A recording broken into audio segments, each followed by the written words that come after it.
नमस्कार विद्यार्थी मित्रांनो, स्वागत आहे तुमच्या आपल्या यूट्यूब चॅनलवर। आजच्या व्हिडिओमध्ये आपण 3 महत्त्वपूर्ण जाहिराती बघणार आहोत। हा रिमाइंडर व्हिडिओ आहे। या जाहिरातींबाबत आपण आधी सुद्धा बोललेलो आहोत। आपल्या टेलिग्राम चॅनलवर सुद्धा या जाहिराती प्रसिद्ध करण्यात आलेल्या होत्या, परंतु आता या महत्त्वपूर्ण जाहिरातींची लास्ट डेट जवळ आलेली आहे, म्हणून आपण हा रिमाइंडर व्हिडिओ बनवून राहिलेलो आहोत। तुमच्यापैकी बहुतांश विद्यार्थी हे फॉर्म भरू शकतात। तुमचे एज्युकेशनल क्वालिफिकेशन काहीही असलं तरी सुद्धा तुम्ही कोणत्या ना कोणत्या पदाकरिता एलिजिबल राहणार आहात, म्हणून हा व्हिडिओ तुम्ही शेवटपर्यंत बघत राहा। आता आपण आजच्या व्हिडिओला सुरुवात करूया। तर बघा विद्यार्थी मित्रांनो, ही आजची आपली पहिली ॲडव्हर्टाइजमेंट आहे। Government of NCT of Delhi यांच्यातर्फे ही ॲडव्हर्टाइजमेंट आलेली आहे। Delhi subordinate services selection board तर्फे ही ॲडव्हर्टाइजमेंट आलेली आहे। 5 तारखेला ही ॲडव्हर्टाइजमेंट पब्लिश झालेली होती आणि बघा 17 तारीख लास्ट डेट आहे। 17 तारखेपर्यंत तुम्ही फॉर्म भरू शकता। 17 तारखेच्या रात्री 12 वाजेपर्यंत तुम्ही याचा फॉर्म जे आहे ते भरू शकता। ओके, 19 तारखेपासून फॉर्म भरण्याला सुरुवात झालेली होती। यामध्ये बघा विविध पदांसाठी ही जाहिरात आलेली आहे। यामध्ये एकूण पदे तुम्ही बघून घेऊ शकता, मी तुम्हाला दाखवून देतो। बघा हे बघा, एकूण पदे आहेत 1499। ओके, म्हणजेच 1500च्या दरम्यान टोटल पदे आहेत। ही भरती विविध पदांसाठी आलेली आहे, म्हणून ऑलमोस्ट प्रत्येक विद्यार्थी यासाठी एलिजिबल आहे। तुम्ही तुमच्या डिग्रीनुसार, ज्यामध्ये तुम्ही डिग्री केलेली असेल त्यानुसार तुम्ही तुमची एलिजिबिलिटी स्वतः बघून घेऊ शकता, कारण या आधी सुद्धा आपण यामध्ये संपूर्ण सांगितलेलं आहे, म्हणून पुन्हा एकदा रिपीट करणार नाही। रिपीट करायला गेलं तर ऑलमोस्ट बघा अर्धा तास आणखी लागेल, तर संपूर्ण जाहिरात मी काही रिपीट करत नाही, परंतु ऑलमोस्ट प्रत्येक विद्यार्थी यामध्ये एलिजिबल राहणार आहे। तुम्ही तुमच्या एलिजिबिलिटी क्रायटेरियानुसार फॉर्म भरू शकता। वेगवेगळ्या पदांसाठी वेगवेगळी एलिजिबिलिटी आहे। उदाहरणार्थ बघा, या पोस्टसाठी बघा असिस्टंट डायरेक्टर हॉर्टिकल्चर, यासाठी तुम्ही बघू शकता की डिग्री इन ॲग्रिकल्चर पाहिजे, और बघा बॉटनी विथ हॉर्टिकल्चर। तर या प्रकारे वेगवेगळं एज्युकेशनल क्वालिफिकेशन लागणार आहे। पे स्केल सुद्धा वेगवेगळा आहे आणि एज लिमिट सुद्धा वेगवेगळी देण्यात आलेली आहे। उदाहरणार्थ इथे बघा 37 वर्षाच्या खालील कॅन्डिडेट पाहिजे, म्हणजे 37 वर्षापर्यंत तुम्ही फॉर्म भरू शकता। काही ठिकाणी तुम्हाला 27 वर्षापर्यंत एज लिमिट मिळणार आहे, काही ठिकाणी तुम्हाला 30 वर्षापर्यंत, काही ठिकाणी तुम्हाला 32 वर्षापर्यंत, काही पोस्टसाठी तुम्हाला एज लिमिट ही दिसणार आहे। तर तुम्ही तुमच्या एज लिमिटनुसार फॉर्म भरू शकता। अप्लिकेशन फीस बघा, फीस तुमची 100 रुपये राहणार आहे, परंतु काही कॅन्डिडेट्स, उदाहरणार्थ woman candidates, SC candidates, ST candidate आणि दिव्यांग उमेदवार किंवा एक्स सर्व्हिसमॅन यांना कुठल्याही प्रकारे फीस लागणार नाही। ओके, एज क्रायटेरिया सुद्धा तुम्हाला माहिती आहे की SC ST साठी 5 वर्षाचं एज रिलॅक्सेशन मिळणार आहे आणि OBC साठी 3 वर्षाचं एज रिलॅक्सेशन मिळणार आहे। ओके, एक्झामिनेशन बघा, वेगवेगळ्या पदासाठी वेगवेगळी एक्झाम होत असते, तर बघा हे सुद्धा तुम्ही बघून घेऊ शकता। यामध्ये बघा पोस्ट कोड, एवढे सारे पोस्ट कोड येथे देण्यात आलेले आहेत, म्हणजे या पदांसाठी हे जे सर्व पोस्ट कोड आहेत, हे सर्व पोस्ट कोड ज्या पदांसाठी असतील त्या पदांसाठी कशा प्रकारे एक्झाम होणार आहे ते इथे देण्यात आलेलं आहे की 2 तासाची एक्झाम होणार, टोटल मार्क्स असणार 200, प्रश्न जे आहेत ते असणार 200, मार्क्स असणार 200 आणि जे एक्झाम आहे त्यामध्ये तुम्हाला विषय सुद्धा इथे देण्यात आलेले आहेत।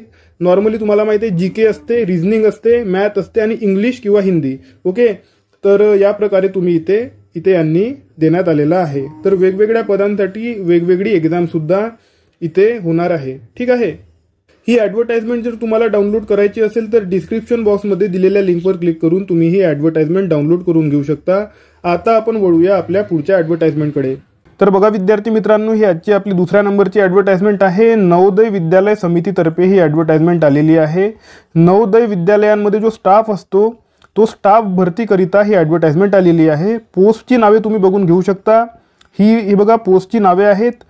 या सर्व पोस्ट जे आहेत त्या भरल्या जाणार आहे आणि वेगवेगळ्या पदांकरिता वेगवेगळे एज्युकेशनल क्वालिफिकेशन आहे आणि वेगवेगळ्या पदांकरिता सिलेबस सुद्धा वेगवेगळा असू शकतो। ओके, याबाबत आपण समोर बघणार आहोत। उदाहरणार्थ बघा, फिमेल स्टाफ नर्स ही जी पोस्ट आहे ग्रुप B ची पोस्ट आहे आणि यामध्ये जनरल कॅटेगरीसाठी 85 जागा, EWS साठी 12 जागा, OBC साठी 12 जागा, अशा प्रकारे 121 जागांकरिता जी आहे एक्झाम होणार आहे फिमेल स्टाफ नर्ससाठी। ओके, समोर सुद्धा पदे आहेत। उदाहरणार्थ बघा, असिस्टंट सेक्शन ऑफिसर ग्रुप बीचे पोस्ट आहे हे, ऑडिट असिस्टंट नावाचे पद आहे, ज्युनियर ट्रान्सलेशन ऑफिसर नावाचे पद आहे. तर अशा प्रकारे विविध पदे इथे देण्यात आलेली आहे. तुम्ही ज्या पदासाठी एज्युकेशनली क्वालिफाईड असाल ती पदे तुम्ही इथे भरू शकता. आता इथे बघा वेगवेगळ्या पदांकरिता वेगवेगळे एज्युकेशनल क्वालिफिकेशन आहे आणि पे स्केलसुद्धा वेगवेगळं राहणार आहे आणि एज लिमिटसुद्धा डिफरंट राहणार आहे. उदाहरणार्थ फिमेल स्टाफ नर्सकरिता 35 वर्षापर्यंत तुम्ही जे आहे फॉर्म भरू शकता. इसेन्शियल क्वालिफिकेशन प्रत्येक पदासाठी वेगवेगळी आहे. जसं इथे बघा BSc पाहिजे नर्सिंगमध्ये. ओके, तर अशा प्रकारे वेगवेगळ्या पदाकरिता वेगवेगळं एज्युकेशनल क्वालिफिकेशन आहे. काही ठिकाणी बघा अनुभवसुद्धा जे आहे हे बघा डिझायरेबल आहे. ओके, कंपल्सरी नाही. अनुभवसुद्धा यांनी मागितलेला आहे परंतु डिझायरेबल आहे. कंपल्सरी इथे तुम्हाला दिसणार नाही आहे. आणि इथे बघा ऑडिट असिस्टंटसाठी BCom पाहिजे यांना. ओके, फक्त BCom पाहिजे. तर प्रत्येक BComचा विद्यार्थी इथे फॉर्म भरू शकतो. आणि एज लिमिटसुद्धा इथे कमी आहे बघा, 18 ते 30 वर्षापर्यंत विद्यार्थी फॉर्म भरू शकतो. आता एज लिमिटमध्ये तुम्हाला माहिती आहे की SC ST साठी 5 वर्ष, OBC साठी 3 वर्ष अशा प्रकारे एज रिलॅक्सेशनसुद्धा देण्यात येणार आहे. ठीक आहे, तर अशा प्रकारे वेगवेगळ्या पदांकरिता तुम्ही स्वतः बघून घेऊ शकता. ऑलमोस्ट प्रत्येक विद्यार्थी कुठे ना कुठे एलिजिबल राहू शकतो. म्हणून तुम्ही प्रत्येक पद जे आहे ते चांगल्या प्रकारे तुम्ही रीड करायला पाहिजे. ओके, आणि हे रीड करत असताना जर तुम्हाला काही समजलं नसेल तर तुम्ही ते मला कमेंट सेक्शनमध्ये विचारा किंवा टेलिग्राम चॅनल तुम्ही जॉईन करा. आणि टेलिग्राम चॅनलवर सुद्धा तुम्ही विचारू शकता की एखाद्या ॲडव्हर्टाइजमेंटमध्ये आम्हाला हा पोर्शन समजलेला नाही तर तो पोर्शन मी तुम्हाला तिथे समजून सांगू शकतो. ठीक आहे, आता एक्झाम बघा विद्यार्थी मित्रांनो, प्रत्येक पदासाठी बघा वेगवेगळ्या यांनी दिलेलं आहे. उदाहरणार्थ बघा कुठे गेलं, उदाहरणार्थ बघा हे बघा पोस्ट ऑफ फिमेल स्टाफ नर्ससाठी यांनी दिलेलं आहे. रिझनिंग विचारतील, GK विचारतील आणि लँग्वेजेस विचारतील. 2 लँग्वेजेस इथे दिलेले आहे. इथे बघा हिंदी आहे. ओके, हिंदी आहे, इंग्लिशही आहे आणि हिंदीही आहे. टोटल 10 मार्क जे आहे दोनही सब्जेक्टवर यांनी दिलेले आहेत. अशा प्रकारे 20 मार्क आहेत. 20 प्रश्न 20 मार्क आहेत आणि सब्जेक्ट नॉलेजवर 70 प्रश्न आहेत आणि 70 मार्क आहे. हे सुद्धा तुम्ही लक्षात ठेवा. अशा प्रकारे 120 प्रश्न आहेत आणि 120 मार्क आहेत. आणि बघा असिस्टंट सेक्शन ऑफिसरसाठी मग यांनी चेंज केलेलं आहे, भरपूर चेंज आहे. अशा प्रकारे वेगवेगळ्या पदासाठी वेगवेगळी एक्झाम तुमची होणार आहे. ओके, हे सुद्धा तुम्ही लक्षात ठेवा. आता फीस बघा विद्यार्थी मित्रांनो, वेगवेगळ्या पदांकरिता वेगवेगळी फीस देण्यात आलेली आहे. इथे बघा फिमेल स्टाफ नर्ससाठी बघा 1000 रुपये फीज आहे. ओके, आणि इतर जी पदे आहेत त्यासाठी 500 रुपये फीज आहे. ओके, हे तुम्ही लक्षात ठेवा. बाकी SC ST वगैरेंसाठी जे आहे फीस कमी असते किंवा फीज राहत नाही. इथे बघा SC ST PWBD नील आहे फीस, तर हे तुम्ही लक्षात ठेवा. इथे फीस तुम्हाला लागणार नाही आहे. तर अशा प्रकारे आपण बघा 2 ॲड्स बघितलेल्या आहे. त्याची बघा लास्ट डेट ऑलमोस्ट, याची लास्ट डेट आहे ऑलमोस्ट बघा 19 तारीख आहे. ओके, एकदा मी चेक करून सांगतो तुम्हाला कमेंट सेक्शनमध्ये. 19 तारीख आहे बहुतेक याची लास्ट डेट. तर हे तुम्ही बघून घेऊ शकता. परंतु याची सुद्धा लास्ट डेट जवळच आलेली आहे. 19 तारीख असेल किंवा 26 तारीख असेल, दोनपैकी काहीतरी आहे. मी तुम्हाला चेक करून सांगतो. परंतु सध्या परिस्थितीमध्ये तुम्ही हे लक्षात ठेवा की जर फॉर्म भरायचे असेल तर लवकरात लवकर तुम्ही फॉर्म भरून टाका. आता आपण वळूया आपल्या नेक्स्ट ॲडव्हर्टाइजमेंटकडे. आता बघा विद्यार्थी मित्रांनो, ही 3ऱ्या क्रमांकाची जाहिरात आहे. महावितरणतर्फे ही जाहिरात आलेली होती. डेट बघा 29/12/2023. त्यानंतर डेट वाढत गेली आणि आता याची लास्ट डेट बघा 18 तारखेपर्यंत तुम्ही हा फॉर्म भरू शकता. तुम्हाला माहिती आहे की विविध जे इलेक्ट्रिसिटी बोर्ड्स आहेत, विविध इलेक्ट्रिसिटी बोर्ड्समार्फत ॲडव्हर्टाइजमेंट प्रसिद्ध करण्यात आलेल्या होत्या. परंतु त्यापैकी बहुतांश जाहिराती या ITIच्या विद्यार्थ्यांसाठी होत्या किंवा इंजिनिअरिंगच्या विद्यार्थ्यांसाठी त्या जाहिराती होत्या. परंतु ही जी जाहिरात आहे ही जाहिरात इंजिनिअरिंगच्या किंवा ITIच्या विद्यार्थ्यांसाठी नाही. ही जाहिरात आहे बघा ज्युनियर असिस्टंटसाठी आणि अकाउंट्स विभाग. ओके, अकाउंट्स म्हटलं म्हणजे तुम्हाला माहिती आहे कोणते विद्यार्थी असतील ते सुद्धा मी तुम्हाला दाखवणार आहोत समोर.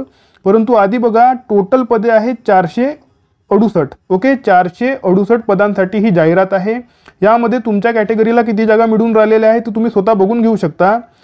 आता बघा पे ग्रुप बघा, पे ग्रुप 3rd आहे आणि एज लिमिट आहे 30. एज्युकेशनल क्वालिफिकेशन इम्पॉर्टंट आहे, ते मी तुम्हाला दाखवून देतो.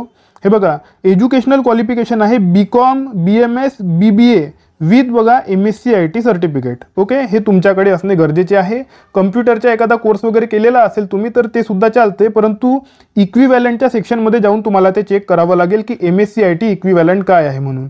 ओके, ते तुम्ही बघून घेऊ शकता. परंतु सध्या परिस्थितीमध्ये BCom मध्ये ग्रॅज्युएशन असणे गरजेचे आहे मिनिमम.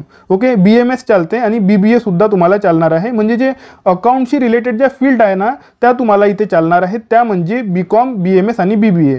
ओके, आणि सर्वात महत्त्वपूर्ण म्हणजे कुठल्याही प्रकारे अनुभव तुम्हाला इथे मागून राहिलेले नाही. तर अनुभव तुम्हाला पाहिजे नाही, कोणतीही डिग्री तुम्हाला चालणार आहे. 30 वर्ष वय आहे.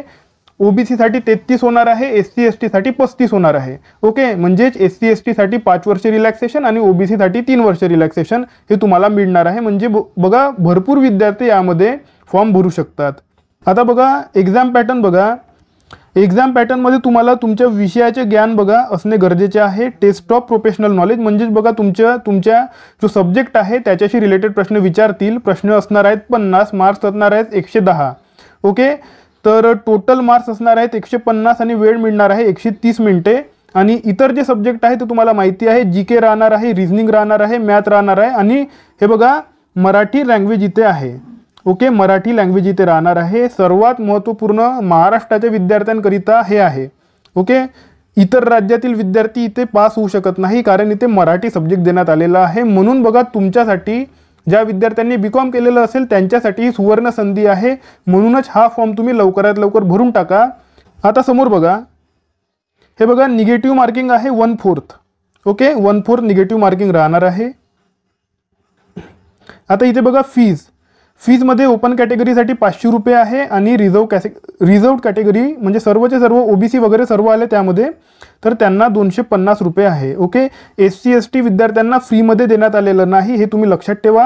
सर्व रिझर्व कॅटेगरी आणि ऑर्फन म्हणजे अनाथ विद्यार्थी यांना 250 रुपये जी आहे फीज आहे. महिलांना सुद्धा फीज भरायची आहे. ओके, तर बघा विद्यार्थी मित्रांनो 3 जाहिराती आपण बघितलेल्या आहेत. त्या 3ही जाहिराती महत्त्वपूर्ण आहे. म्हणून बघा या 3ही जाहिरातींच्या लिंक सुद्धा मी तुम्हाला डिस्क्रिप्शन बॉक्समध्ये दिलेले आहेत. तुम्ही या लिंक्सवर जाऊन या जाहिराती डाउनलोड करून घेऊ शकता. आणि जर तुम्हाला काही समजलं नाही तर तुम्ही ते मला कमेंट सेक्शनमध्ये विचारू शकता.